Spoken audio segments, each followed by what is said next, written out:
ഇന്ന് ആധ്യാത്മിക കുതികകളുടെ ഇടയിൽ കത്തിയാളുന്ന ഒരു ചർച്ചാ വിഷയമാണ് വിവേകാനന്ദൻ മാംസാഹാരം ഭക്ഷിച്ചിരുന്നുവോ എന്നുള്ളത്.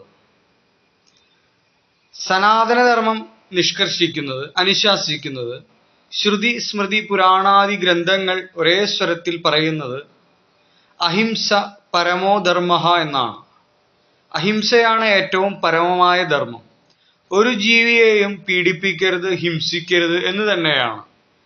പരോപദ്രവം, പരപീഡ പാപമായിട്ടാണ് പറയുന്നത്. ഇതാണ് സനാതനധർമ്മ മതം.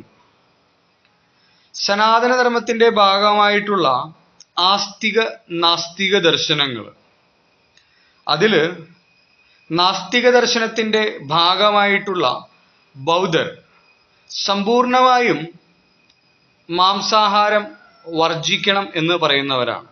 ഒരിക്കലും മാംസാഹാര രീതിയെ അവർ പ്രോത്സാഹിപ്പിക്കുന്നില്ല, മറിച്ച് അത് വർജിക്കണം, അത് പാപമാണ് എന്നാണ് പറയുന്നത്.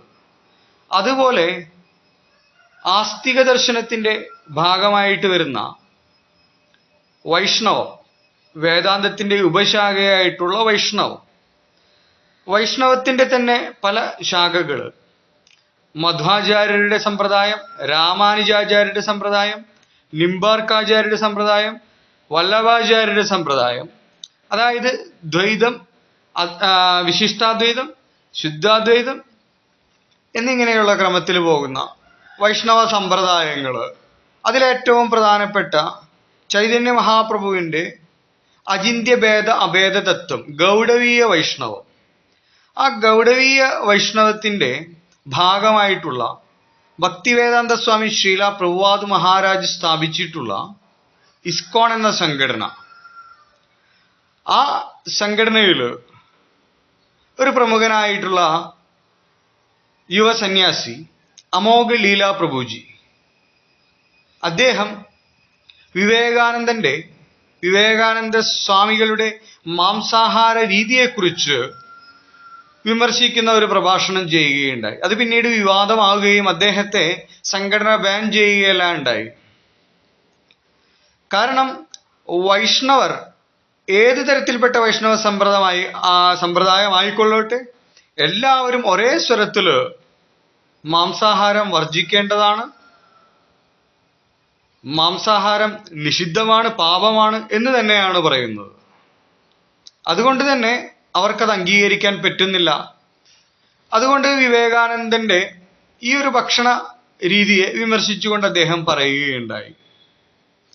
അപ്പോൾ അതാണ് ഇന്നത്തെ ചർച്ചാ വിഷയം, വിവേകാനന്ദൻ മാംസാഹാരം ഭക്ഷിച്ചിരുന്നുവോ എന്നുള്ളത്.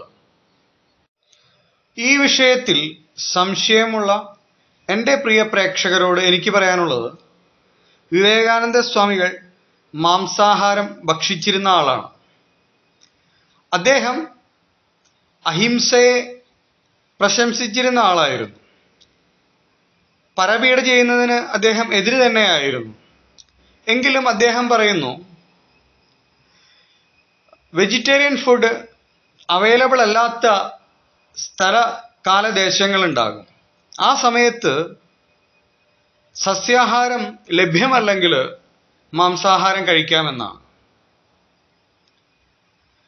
പിന്നെ ഏറ്റവും നല്ല കഠിനമായ ഭാരമേറിയ ജോലി ചെയ്യുന്ന ആളുകൾക്ക്, നല്ല ആരോഗ്യം വേണ്ട ആളുകൾക്ക് മാംസാഹാരം വേണം എന്ന് തന്നെയാണ് അദ്ദേഹം പറഞ്ഞിട്ടുള്ളത്. അദ്ദേഹത്തിൻ്റെ ഭക്ഷണ രീതിയിൽ മത്സ്യം ഉണ്ടായിരുന്നു. അദ്ദേഹം മത്സ്യം കഴിച്ചിരുന്ന ആളാണ്. അദ്ദേഹം ചിക്കൻ കഴിച്ചതിന് പ്രത്യേകിച്ച് എവിഡൻസ് ഒന്നും നമുക്ക് കാണാൻ സാധിക്കുന്നില്ല. അദ്ദേഹം ബീഫ് കഴിച്ചതായിട്ട് അതിനും തക്കതായ തെളിവില്ല. എന്നാൽ ഡോക്ടർ ജോൺ ഹെർണി എന്ന് പറയുന്ന ഒരാൾ എഴുതിയിട്ടുണ്ട്, അദ്ദേഹം സർവമത സമ്മേളനത്തിന് ശേഷം ഒരു ഹോട്ടലിൽ ബീഫ് കഴിച്ചിരുന്നു എന്ന്. എത്രമാത്രം ആധികാരികമാണോ അറിയില്ല. അദ്ദേഹം താമസിക സമ്പ്രദായ പ്രകാരം കാളിമാതാവിന് ജന്തുബലി ചെയ്യാറുണ്ട്. അതിൻ്റെ ഭാഗമായിട്ട് മാംസാഹാരം, ആട്ടിറച്ചിയെല്ലാം അദ്ദേഹം കഴിച്ചതായിട്ട് കാണാം. അതുകൊണ്ട് തന്നെ അദ്ദേഹം മത്സ്യ മാംസാദികൾ കഴിച്ച ആൾ തന്നെയാണ്. പ്രത്യേകിച്ച് വിദേശ രാജ്യങ്ങളിലെല്ലാം പോകുന്ന സമയത്ത് സസ്യാഹാരം വേണ്ടും വിധത്തിൽ ലഭിച്ചു കൊള്ളണമെന്നില്ല. അത്തരം സന്ദർഭങ്ങളിൽ മാംസാഹാരം കഴിക്കാമെന്ന് തന്നെ ഉറച്ചു വിശ്വസിച്ചിരുന്നു. മാത്രമല്ല, അദ്ദേഹത്തിന്റെ ഗുരുവായിട്ടുള്ള രാമകൃഷ്ണ പരമഹംസർ മറ്റൊരു ശിഷ്യർക്കും നൽകാത്തതായിട്ടുള്ള ഒരു ചെറിയ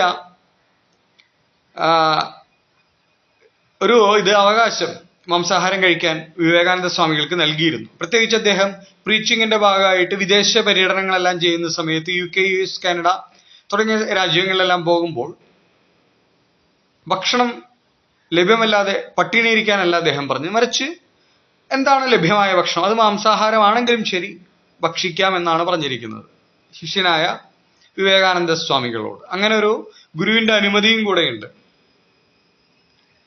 അതുപോലെ ആരോഗ്യ ദൃഢഗാത്രമായിട്ടുള്ള ഒരു ശരീരം, അതിന് മാംസാഹാരം ഒഴിച്ചുകൂടാൻ സാധിക്കാത്തതാണ്. എന്തായാലും ഉണ്ടായേ മതിയാവൂ എന്ന് അദ്ദേഹം പറയുന്നുണ്ട്, വിവേകാനന്ദ സ്വാമികൾ. കാരണം യുവജനങ്ങളെയും ക്ഷത്രിയരെയെല്ലാം വളരെയധികം പ്രോത്സാഹിപ്പിച്ച ഒരു വ്യക്തിയായിരുന്നു അദ്ദേഹം. ഉരുക്കു പേശികൾ ആണ് നമുക്ക് വേണ്ടത്. ആരോഗ്യമുള്ള ശരീരത്തിലെ ആരോഗ്യമുള്ള മനസ്സുണ്ടാവൂ. കുറച്ച് ജീവിച്ചെങ്കിലും ആ ജീവിക്കുന്ന ആളിക്കത്തണം, ധീരനായിരിക്കണം. ധീരതയെക്കുറിച്ചെല്ലാം വാതോരാതെ അത്രയധികം ഘോരം പ്രസംഗിച്ച ഒരു വ്യക്തിയായിരുന്നു വിവേകാനന്ദ സ്വാമികൾ. അതുകൊണ്ട് തന്നെ മാംസാഹാരത്തെ അദ്ദേഹം നിഷിച്ചിട്ടില്ല. മാത്രമല്ല, അദ്ദേഹത്തിന്റെ ധാരണ പ്രകാരം ബ്രാഹ്മണരൊഴിച്ച് ബാക്കി എല്ലാ 3 വർണ്ണക്കാർക്കും മാംസാഹാരം കഴിക്കാമെന്ന് തന്നെയാണ്, പ്രത്യേകിച്ച് ക്ഷത്രിയർക്ക്. അദ്ദേഹത്തിന്റെ ഗുരുവും ബ്രാഹ്മണരായിരുന്നെങ്കിലും ബംഗാളിലെ ബ്രാഹ്മണരെല്ലാം പ്രത്യേകിച്ച് മത്സ്യം കഴിച്ചിരുന്നതായിട്ട് നമുക്ക് കാണാം. അതുപോലെ കാശ്മീരി ബ്രാഹ്മണർ ആട്ടിറച്ചിയും മത്സ്യമെല്ലാം കഴിച്ചതായിട്ട് നമുക്ക് കാണാം. ഇത് വ്യത്യസ്തമായ ഒരു രീതിയാണ്. പ്രത്യേകിച്ച് താമസിക രാജസിക സമ്പ്രദായത്തിൽ പോകുന്ന ആളുകളുണ്ടെങ്കിൽ, അങ്ങനെ ഒരു ആരാധനാക്രമം ഉണ്ടെങ്കിൽ അതിൽ ജന്തുബലിയെല്ലാം ഉണ്ട്. അപ്പൊ അതിന്റെ ഭാഗമായിട്ട് മാംസാഹാരം കഴിക്കുന്നവരുണ്ട്. ചില സ്മൃതി ഗ്രന്ഥങ്ങളിലെല്ലാം ഇതിന് പ്രമാണങ്ങളും കാണാം, കഴിക്കാമെന്നതിന്, കഴിക്കരുത് എന്നതിനും കാണാം. എന്ത് തന്നെയായാലും ഈ ചോദ്യത്തിന് ഉത്തരം ഇതാണ്: വിവേകാനന്ദ സ്വാമികൾ മാംസാഹാരം കഴിച്ചിരുന്നു. പ്രത്യേകിച്ച് കേരളത്തിലേക്ക് വരുന്ന സമയത്തെല്ലാം അദ്ദേഹം ചോറും മീനും ആവശ്യപ്പെട്ട ഒരു ഗ്രന്ഥത്തിൽ ഞാൻ വായിക്കുകയുണ്ടായി. അങ്ങനെ ഒരു പരാമർശം കാണുന്നുണ്ട്. എന്ത് തന്നെയായാലും യാതൊരു സംശയവുമില്ല, അദ്ദേഹം സസ്യാഹാരത്തോടൊപ്പം തന്നെ ചില സന്ദർഭങ്ങളിൽ മാംസാഹാരം കഴിക്കുന്ന വ്യക്തി തന്നെയായിരുന്നു. വിവേകാനന്ദ സ്വാമികളെ കുറിച്ച് ഇത്തരം വിവാദങ്ങളായിട്ടുള്ള വിഷയങ്ങളാണല്ലോ എപ്പോഴും ഈ കലിയുഗ ജനതയ്ക്ക് താല്പര്യം. അദ്ദേഹത്തിന്റെ അറിവിനെ എത്രയോ കാര്യങ്ങൾ അദ്ദേഹത്തെക്കുറിച്ച് ചർച്ച ചെയ്യേണ്ടിയിരിക്കുന്നു. അതിലല്ല പക്ഷെ ആളുകൾക്ക് ശ്രദ്ധ ഇത്തരം കാര്യങ്ങളിലാണ്. എന്ത് തന്നെയായാലും അന്വേഷണത്തിന്റെ ഭാഗമായി ഇത്തരം കാര്യങ്ങൾ ചർച്ച ചെയ്യുന്നതിലും തെറ്റില്ല. പക്ഷെ അദ്ദേഹം ഒരു കാര്യം ഉറപ്പിച്ചു പറഞ്ഞിരുന്നു, ആണയിട്ട് പറഞ്ഞിരുന്നു: ആധ്യാത്മികതയിൽ ഏറ്റവും ഔന്നത്യത്തിലേക്ക് പോകുന്ന സമയത്ത് നമുക്ക് ഈ മത്സ്യ മാംസാഹാരാദികളെല്ലാം വർജിക്കാനുള്ള വൈരാഗ്യം, വിരക്തി താനേ വന്നുകൊള്ളുമെന്ന്.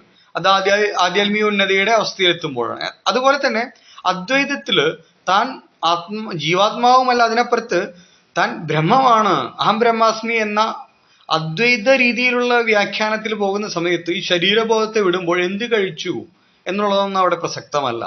ആ തലത്തിലാണ് അദ്ദേഹം അത് കഴിച്ചിരുന്നത് എന്ന് പറയപ്പെടുന്നു. എന്തു തന്നെയായാലും ഈ വിഷയത്തിനെ കുറിച്ച് എനിക്ക് പറയാനുള്ളത് ഇത്രയാണ്.